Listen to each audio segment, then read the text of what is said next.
Jain friends, railway की एक और धमाकेदार वीडियो में आपका स्वागत है। आज हम कुछ ऐसे सवाल देखेंगे जो कि आरआरबी एनटीपीसी स्टेज फर्स्ट में पूछे गए सवाल हैं और यह एग्जाम 28/3/2016 को हुई थी। इनके शिफ्ट थर्ड और सेट थर्ड में जितने भी साइंस के सवाल हैं इन सभी को आज हम देखेंगे और आप अपना स्कोर जरूर लिखिएगा, आपने कितना स्कोर किया है।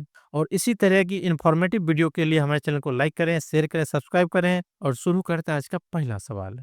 वर्तमान में हमारे द्वारा उपयोग किए जाने वाले रासायनिक प्रतीकों की उपयोग विधि किसने तैयार की? इनका सही जवाब है ऑप्शन सी, वो है बर्जिलियस। इसने क्या किया, जितने भी एलिमेंट हैं इन सभी के पहले अक्षर या दूसरे अक्षर, इन सभी को लेके रासायनिक अभिक्रिया या रासायनिक अध्ययन शुरू किया।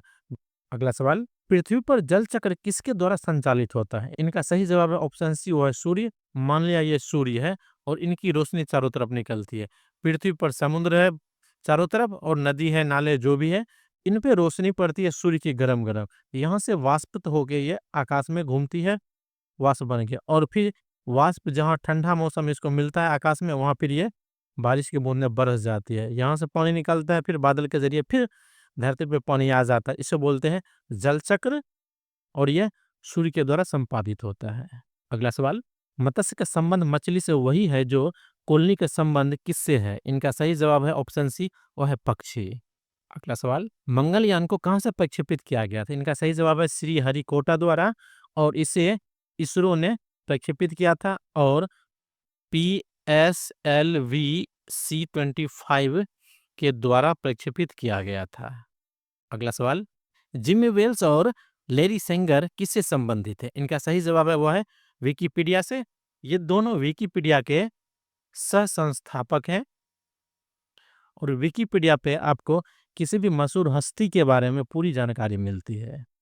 अगला सवाल, कागज का आविष्कार कहाँ हुआ था? इनका सही जवाब है वह है चीन में, और चीन में हान वंश के समय हुआ था और तसाई लून ने इसका आविष्कार किया था। अगला सवाल, सूर्य की ऊर्जा किसके माध्यम से प्राप्त होती है? इनका सही जवाब है परमाणु संलयन में। इसमें हाइड्रोजन हीलियम में परिवर्तित होती रहती है, जिसके जरिए एक विशाल ऊर्जा का प्रसार होता है। अगला सवाल, सबसे बड़ा स्तनपायी कौन सा है? अभी जो वर्तमान समय में धरती पे जो भी जीव प्राणी है उसमें ब्लू व्हेल सबसे बड़ा स्तनपायी है। अगला सवाल, पारिस्थितिकी तंत्र की संकल्पना किसने दी थी? इनका सही जवाब है ऑप्शन ए, वो है अर्थर टासले। विकास के सिद्धांत किसके द्वारा प्रतिपादित किया गया था? इनका सही जवाब है चार्ल्स डार्विन द्वारा। अगला सवाल, लाइट पेन क्या है? इनका सही जवाब है यह एक इनपुट डिवाइस है जो कि किसी भी कंप्यूटर या लैपटॉप में लगाया जाता है, फिर डिस्प्ले पे कुछ भी लिखना होता है उसके लिए लाइट पेन का उपयोग किया जाता है। अगला सवाल, कंप्यूटर में लेन का तात्पर्य क्या है? इनका सही जवाब है ऑप्शन बी, वो है लोकल एरिया नेटवर्क। मान लिया ये लैपटॉप है या कंप्यूटर है, इसके आजू बाजू जितने भी टावर्स लगे हैं या फिर वाईफाई के नेटवर्क हैं, मोबाइल नेटवर्क हैं, इन सब से ये कनेक्ट हो जाता है, इसे बोलते हैं लोकल एरिया नेटवर्क। अगला सवाल, ऑक्टोपस का खून का रंग कैसा होता है? इनका सही जवाब है ऑप्शन बी, वो है नीला होता है, और इसमें तांबा की अधिकता के कारण यह नीला होता है। अगला सवाल, पीछे की ओर उड़ने वाला एकमात्र पक्षी कौन सा है? इनका सही जवाब है वह है हमिंग बर्ड।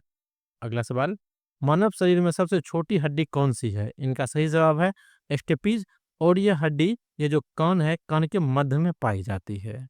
अगला सवाल, निम्नलिखित में से कौन सी नोबेल धातु है? इनका सही जवाब है ऑप्शन बी, वह है चांदी। इन सभी में चांदी लगभग लगभग निष्क्रिय धातु है, इसलिए इनका सही जवाब होगा चांदी। अगला सवाल, निम्नलिखित में से सबसे कम छिद्रयुक्त मिट्टी कौन सी है? इनका सही जवाब है ऑप्शन सी, वो है चिकनी। अगला सवाल, जीवन की मूलभूत इकाई क्या है? इनका सही जवाब है ऑप्शन ए, वो है कोशिका। इस ब्रह्मांड में दूसरा सर्वाधिक प्रचुर तत्व कौन सा है? इनका सही जवाब है ऑप्शन बी, वो है हीलियम। पहला है हाइड्रोजन, दूसरा है हीलियम। अगला सवाल, PSLV से क्या तात्पर्य है? इनका सही जवाब है option C, polar satellite vehicle, जिससे उपग्रह प्रक्षेपित किया जाता है और इसी से मंगलयान प्रक्षेपित किया गया था। अगला सवाल, डॉल्फिन के समूह को क्या कहा जाता है? इनका सही जवाब ऑप्शन बी, वह पौंड कहा जाता है। अगला सवाल, निम्नलिखित में से कौन सी गैस ग्रीन हाउस प्रभाव के लिए जिम्मेदार है? इनका सही जवाब ऑप्शन सी, वो है CO2 प्लस CH4, यानी मीथेन और CO2। अगला सवाल, निम्नलिखित में से किसे ओरम कहा जाता है? इनका सही जवाब है ऑप्शन बी, वह है सोना, और यह एक लैटिन शब्द है सोना का रासायनिक चिन्ह जो है वो है AU। अगला सवाल, विश्व पर्यावरण दिवस कब मनाया जाता है? इनका सही जवाब है ऑप्शन सी, वो है 5 जून को विश्व पर्यावरण दिवस मनाया जाता है और यह प्रत्येक वर्ष मनाया जाता है। अगला सवाल, निम्न में से एक भिन्न रोग चुने, चेचक, खसरा, बुखार, मस्तिष्क। इनका सही जवाब है ऑप्शन सी, वो है बुखार। ये सभी रोग हैं और बुखार जो है वह एक लक्षण है। अगला सवाल, रात में आकाश में चमकने वाला सबसे चमकीला तारा कौन सा है? इनका सही जवाब है ऑप्शन बी, सीरियस। अगला सवाल, कॉम्पैक्ट डिश में कौन सी तकनीक प्रयोग होती है? इनका सही जवाब है ऑप्शन बी, वह है लेजर तकनीक का प्रयोग होता है इसमें। अगला सवाल, हवा के माध्यम से परागण को क्या कहा जाता है? इनका सही जवाब है ऑप्शन सी, एनीमोफिली। अगला सवाल, इनमें से कौन सा रासायनिक परिवर्तन का उदाहरण है? इनका सही जवाब है ऑप्शन सी, निष्क्रियकरण। इसमें क्षार और एसिड मिलके लवण और जल बनाता है। अगला सवाल, मानव शरीर का कौन सा अंग पुनः विकसित हो सकता है? इनका सही जवाब है ऑप्शन सी, वह है जिगर। यह थोड़ा कट जाता है, क्षतिग्रस्त हो जाता है अंदर में, तो यह अपने आप रिपेयर हो जाता है। और ऐसे ही इंपॉर्टेंट वीडियो देखने के लिए हमारे चैनल को लाइक करें, शेयर करें, सब्सक्राइब करें। शुक्रिया।